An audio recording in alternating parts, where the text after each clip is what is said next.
In this video, I'm going to show you how to set up your first master page. When you open InDesign, you should get something that looks like this. On the left-hand side, you have an Open a Recent Item option. So we're going to go ahead and select our project from there. And we want to make sure we are on the correct page before we start working. There are two ways you can do that. You can come over here to your Pages panel and double click on any page you want to be on. You can also double check to make sure you're on the correct page by the bottom left-hand corner. You can also click the little arrow and move pages from there as well. So I'm going to go ahead and click on the A Master. I see it says A Master, so we are on the correct page. The first thing we're going to do is add a rectangle frame. So go ahead and select your rectangle frame tool. Looks like a rectangle with an X in it. And start at the upper left corner and click and drag from your margins. Now you'll notice on the right hand side where I'm dragging from, we have our height and our width. So just get your height as close to 22 as you can, but don't worry if it's not right on 22 picas. Up here in the options bar, you have your height and your width. So I can go ahead and change my height from 22 pica 6 by simply deleting that 6, entering a 0, and then hit enter. And now my rectangle is a perfect 22 picas. Next, we're going to add a 2-point royal blue stroke. So I'm going to come over here to like the center of my options bar where we have our fill and our stroke. And I'm going to click on the stroke and select royal blue.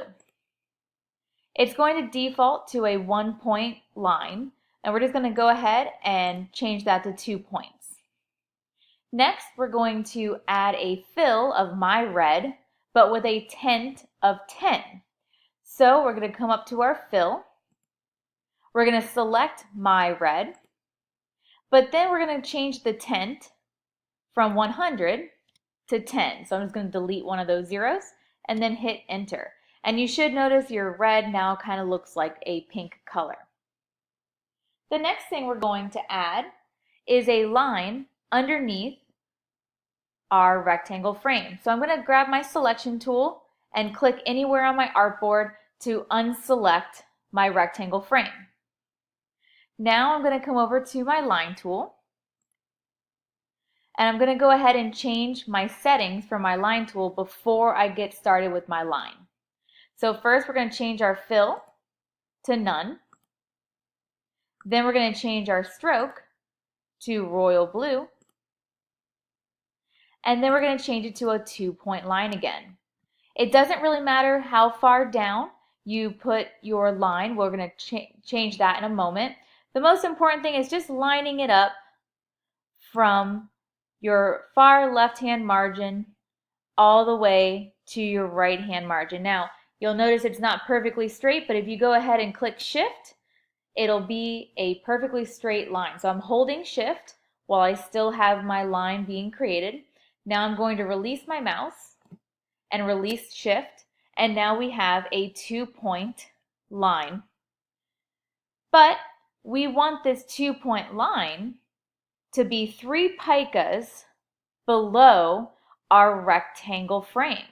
So to make sure that this is 3 picas below, I'm going to grab my line tool again, hold Shift, and click and drag down.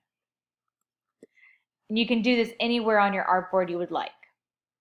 Now I'm going to grab my selection tool and select my little line that I just created. And you'll notice over here, it has an L, and that stands for length. So we're going to change that length to be 3 picas. You can hit in a 0 and then hit enter. And now we're going to move this to be directly underneath our rectangle frame.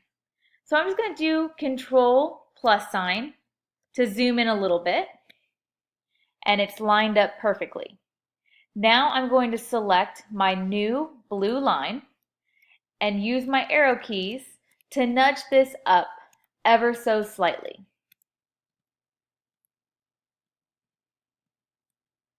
There we go. So now my line is 3 picas underneath my rectangle frame. So this is an easy way to just make sure everything is aligned the way it should. Once you're done and you have your line 3 picas below your rectangle frame tool, go ahead and delete that line so you don't accidentally leave it in there later when you go to turn in your project.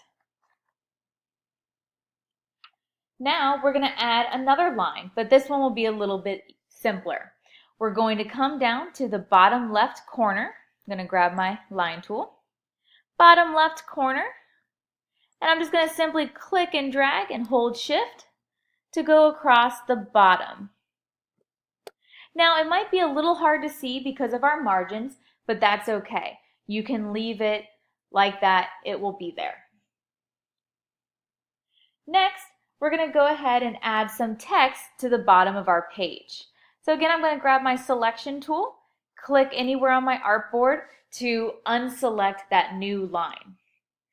I'm going to do Control plus sign to zoom in a little bit and then go down to the bottom corner, bottom left corner of my document. There we go. So go ahead and grab your type tool. Now, unlike Photoshop, you do have to create a text box. So, starting again kind of with my far left margin, I'm going to click and drag and make a text box. Don't worry too much about how big it is or anything like that. Just make it big enough that you can see and possibly type in. So, we're going to use one of our first paragraph styles before we start the type. So we're going to come over to our paragraph styles, select your body text if it is not selected, and then go ahead and type your last name,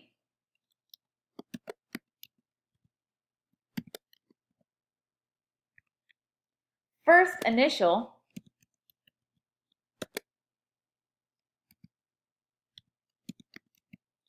also type ORHS, and then mini. Now, don't worry if your text gets cut off a little bit and you get like a little plus sign.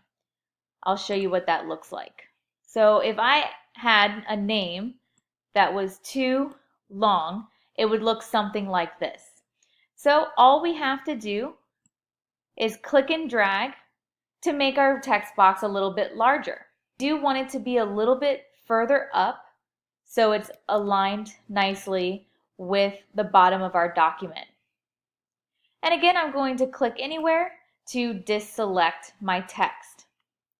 We're going to go to the bottom right corner and we're going to make another text box. So I'm going to grab my type tool. I'm going to click and drag to make a type box, and you'll see a little green line popped up. That's like your snap tool, so it helps you to make sure you're aligned with different margins on your document. What we're going to do is we're still going to be using body text. We're going to create a page number. We're going to right align it. So up here are your alignments. We're going to select the right align. And we're going to also make this in royal blue. So go ahead and come up to your fill color. Select royal blue. And then go ahead and type the word page with a capital P and then a space. Now, don't go ahead and type A. We need to put in a page marker. And what this does is anytime you are on that current page, it'll have the correct page. So this will be page A, but if you're on page 1, it would say page 1. So the way we're going to do that is we're going to come up to type, insert special character, go over to the markers tab and do current page number. And you'll see an A automatically popped up. So one more time, that was type menu, over to special character, then to markers and current page number. And this is really important that you just don't type it. because it'll save you a lot of time later on. So again, with my selection tool, I'm just going to move this up a little bit to make sure it looks nice. And then I'm going to do Control 0 so you can see our finished product so far. This is the beginning of our A master. Please continue to the next video to continue. Don't forget to save your work.